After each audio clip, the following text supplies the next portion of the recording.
Shalom, selamat pagi. Selamat bertemu di dalam Tuhan Yesus. Biarlah kiranya hari ini kita juga disertai dan diberkati Tuhan di dalam setiap aktivitas dan pelayanan kita. Kita renungkan firman Tuhan terambil di dalam Amsal 22 dari ayat 17. Pasanglah telingamu dan dengarkanlah amsal-amsal orang bijak. Berilah perhatian kepada pengetahuanku, karena menyimpannya dalam hati yang menyenangkan bagimu. Bila semua itu tersedia pada bibirmu, supaya engkau menaruh kepercayaanmu kepada Tuhan, aku mengajarkannya kepadamu sekarang, ya kepadamu. Bukankah aku telah menulis kepadamu dulu dengan nasihat dan pengetahuan, untuk mengajarkan kepadamu apa yang benar dan sungguh, supaya engkau dapat memberikan jawaban yang tepat kepada yang menyuruh engkau. Janganlah merampasi orang lemah, karena ia lemah, dan jangan menginjak-injak orang yang berkesusahan di pintu gerbang, sebab Tuhan membela perkara mereka dan mengambil nyawa orang yang merampasi mereka. Jangan berteman dengan orang yang lekas gusar, jangan bergaul dengan seorang pemarah, supaya engkau jangan menjadi biasa dengan tingkah laku dan memasang jerat bagi dirimu sendiri. Janganlah engkau termasuk orang yang membuat persetujuan dan yang menjadi penanggung hutang. Mengapa orang akan mengambil tempat tidurmu dari bawahmu, bila engkau tidak mempunyai apa-apa untuk membayar kembali? Jangan engkau memindahkan batas tanah yang lama, yang ditetapkan oleh nenek moyangmu. Pernahkah engkau melihat orang yang cakap dalam pekerjaannya di hadapan raja-raja? Ia akan berdiri bukan di hadapan orang-orang yang hina. Melihat di dalam Yosua pasal yang kedua,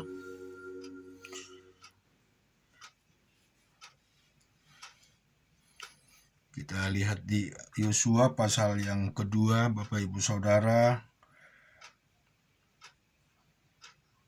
ayat 1. Yosua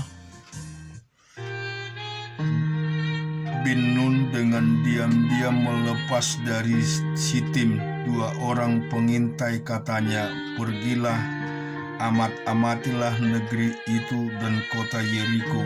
Maka pergilah mereka dan sampailah mereka ke rumah seorang perempuan sundal yang bernama Rahab, lalu tidur di situ. Kemudian diberitahukanlah kepada Raja Yeriko demikian, tadi malam ada orang datang kemari dari orang Israel untuk menyelidiki negeri ini.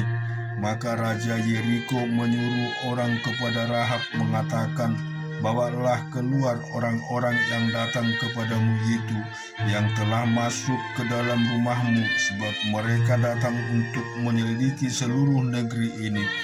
Tetapi perempuan itu telah membawa dan menyembunyikan kedua orang itu. Berkatalah ia, memang orang-orang itu telah datang kepadaku, tetapi aku tidak tahu dari mana mereka. Dan ketika pintu gerbang hendak ditutup menjelang malam, maka keluarlah orang-orang itu. Aku tidak tahu kemana orang-orang itu pergi. Segeralah kejarkan mereka, tentulah kamu dapat menyusul mereka. Tetapi perempuan itu telah menyuruh keduanya naik ke soto rumah dan menyembunyikan mereka di bawah timbunan batang rame yang ditebarkan di atas soto itu. Maka pergilah orang-orang itu mengejar mereka ke arah sungai Yordan, ke tempat-tempat penyeberangan, dan ditutuplah pintu gerbang segera sesudah pengejar itu keluar. Tetapi sebelum kedua orang itu tidur, naiklah perempuan itu mendapat mereka di atas soto dan berkata kepada orang-orang itu, aku tahu bahwa Tuhan telah memberikan negeri ini kepada kamu, dan bawalah kengerian terhadap kamu, telah menghinggapi kami, dan segala penduduk negeri ini gemetar menghadapi kamu. Sebab itu kami mendengar bahwa Tuhan telah mengeringkan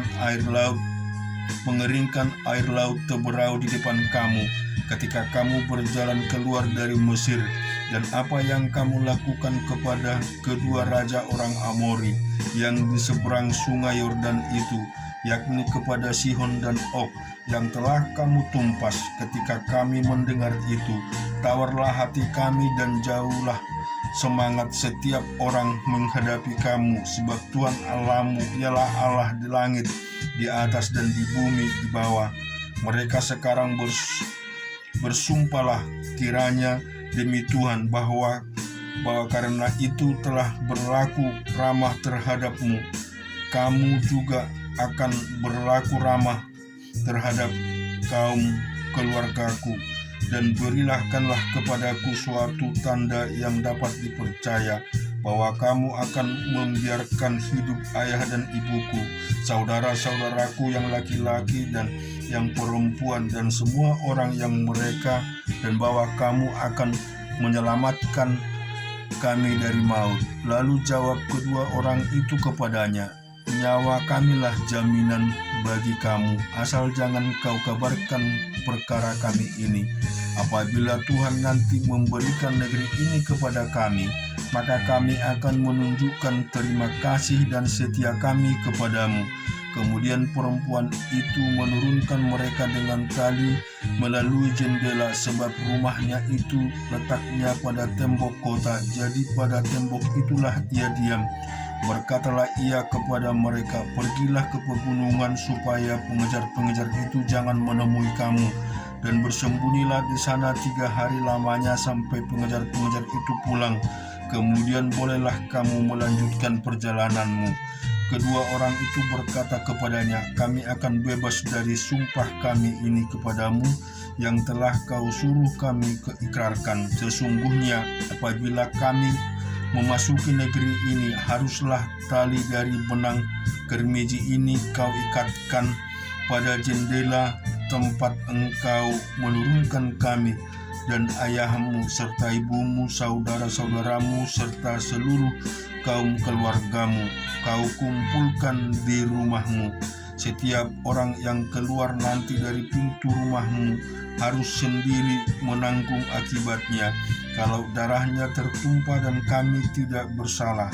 Tetapi siapapun juga yang akan di dalam rumahmu, jika ada orang yang mencederainya, kamilah yang menanggung akibat pertumpahan darahnya.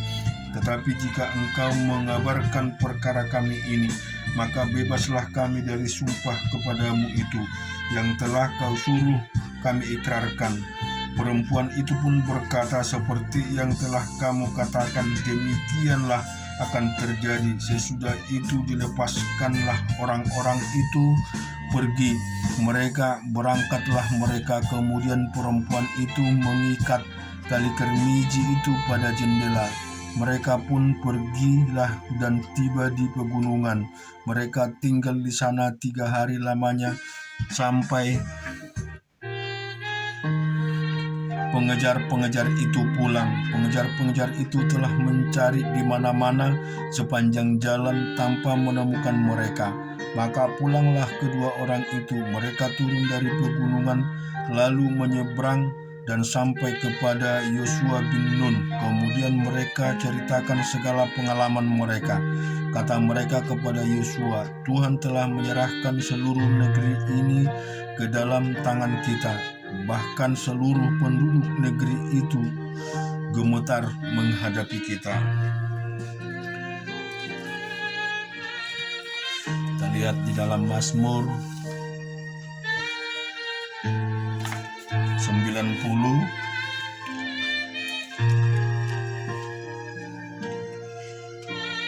ayat yang pertama. Doa Musa abdi Allah, Tuhan, engkaulah tempat perteduhan kami turun-temurun, sebelum gunung-gunung dilahirkan dan bumi dan dunia diperanakan. Bahkan dari selama-lamanya sampai selama-lamanya Engkau Allah. Engkau mengembalikan manusia kepada debu dan berkata, kembalilah hai anak-anak manusia. Sebab di mana mata 1000 tahun sama seperti hari kemarin apabila berlalu, atau seperti satu giliran jaga di waktu malam. Engkau menghanyutkan manusia, mereka seperti mimpi, seperti rumput yang bertumbuh. Di waktu pagi berkembang dan bertumbuh, di waktu petang lisut dan layu. Sungguh kami habis lenyap karena murka-Mu, dan karena kehangatan amarah-Mu kami terkejut. Engkau menaruh kesesalan kami di hadapan-Mu, dan dosa kami yang tersembunyi dalam cahaya wajah-Mu. Sungguh segala hari kami berlalu karena gemas-Mu. Kami menghabiskan tahun-tahun kami seperti keluh. Masa hidup kami 70 tahun. Dan jika kami kuat 80 tahun, dan kebanggaan adalah kesukaran dan penderitaan, sebab berlalunya buru-buru dan kami melayang lenyap. Siapakah yang mengenal kekuatan murka-Mu dan takut kepada gemas-Mu? Ajarlah kami menghitung hari-hari kami sedemikian hingga kami beroleh hati yang bijaksana. Kembalilah ya Tuhan, berapa lama lagi, dan sayangilah hamba-hamba-Mu. Kenyangkanlah kami di waktu pagi dengan kasih setia-Mu, supaya kami bersorak-sorai dan bersuka cita semasa hari-hari kami. Buatlah kami bersuka cita seimbang dengan hari-hari Engkau menindas kami, seimbang dengan tahun-tahun kami mengalami celaka. Biarlah kelihatan kepada hamba-hamba-Mu perbuatan-Mu dan semarak-Mu kepada anak-anak mereka. Kiranya kemurahan Tuhan Allah kami atas kami, dan teguhkanlah perbuatan tangan kami. Ya, perbuatan tangan kami teguhkanlah. Selanjutnya di dalam Lukas, kita akan baca dari Lukas 19 ayat yang ke-28. Dan setelah mengatakan semuanya itu, Yesus mendahului mereka dan meneruskan perjalanannya ke Yerusalem. Ketika ia telah dekat Betfage dan Betania yang terletak di gunung yang bernama Bukit Zaitun, Yesus menyuruh 2 orang murid-Nya dengan pesan, pergilah ke kampung yang di depanmu itu. Pada waktu kamu masuk di situ, kamu akan mendapati seekor keledai muda tertambat yang belum pernah ditunggangi orang. Lepaskanlah keledai itu dan bawalah kemari.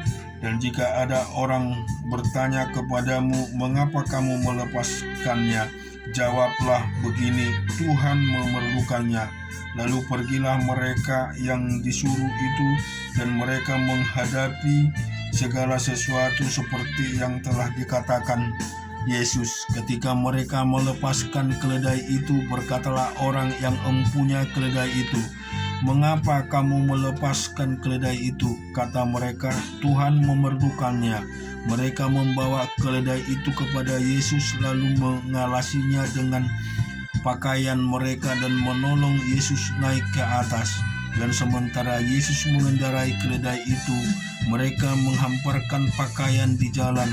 Ketika ia dekat Yerusalem, di tempat jalan menurun dari Bukit Zaitun, mulailah semua murid yang mengiringi dia bergembira, memuji Allah dengan suara nyaring oleh karena segala mukjizat yang telah mereka lihat. Kata mereka, diberkatilah dia yang datang sebagai Raja dalam nama Tuhan. Damai sejahtera di sorga dan kemuliaan di tempat yang maha tinggi. Beberapa orang Farisi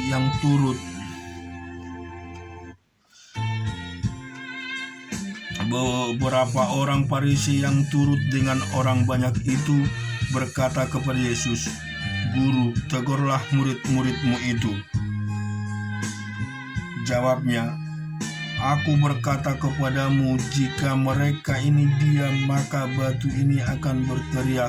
Dan ketika Yesus telah dekat dengan mereka. Kota itu mengasihinya, menangisinya. Katanya, wahai betapa baiknya jika pada hari ini juga engkau mengerti apa yang perlu untuk damai sejahteramu. Tetapi sekarang hal itu tersembunyi bagi matamu, sebab akan datang harinya bahwa musuhmu akan mengelilingi engkau dengan kubu, lalu mengepung engkau dan menghempit engkau dari segala jurusan, dan mereka akan membinasakan engkau beserta dengan pendudukmu, dan pada tembokmu mereka tidak akan membiarkan satu batu pun tinggal terletak di atas batu yang lain, karena engkau tidak mengetahui saat bila mana Allah melewati engkau.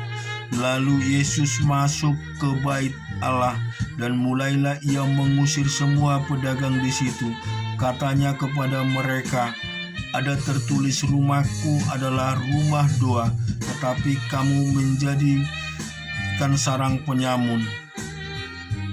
Tiap-tiap hari ia mengajar di bait Allah. Imam-imam kepala dan ahli-ahli Taurat serta orang-orang terkemuka dari bangsa Israel berusaha untuk membinasakan dia, tetapi mereka tidak tahu bagaimana harus melakukannya, sebab seluruh rakyat terpikat kepadanya dan ingin mendengarkan dia. Amin.